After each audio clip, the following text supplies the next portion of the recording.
بسم اللہ الرحمن الرحیم۔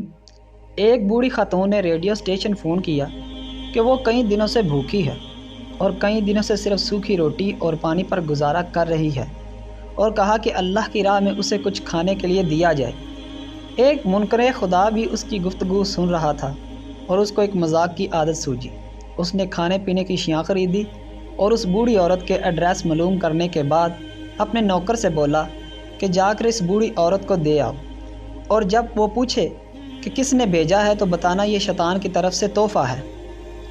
وہ بوڑھی عورت اتنے زیادہ کھانے کا سامان دیکھ کر بہت خوش ہوئی اور جلدی اپنے گھر کے کونے میں رکھنے لگی۔ ایسے میں نوکر نے پوچھا، کیا آپ معلوم نہیں کرنا چاہیں گی کہ یہ سامان کس نے بھیجا ہے؟ یہ سن کر وہ بولی، مجھے اس کی کوئی پرواہ نہیں کہ کس نے بھیجا ہے، مگر اتنا معلوم ہے کہ جب میرے رب کا حکم آتا ہے تو شیطان بھی حکم کی تعمیل کرتا ہے۔ سبحان اللہ۔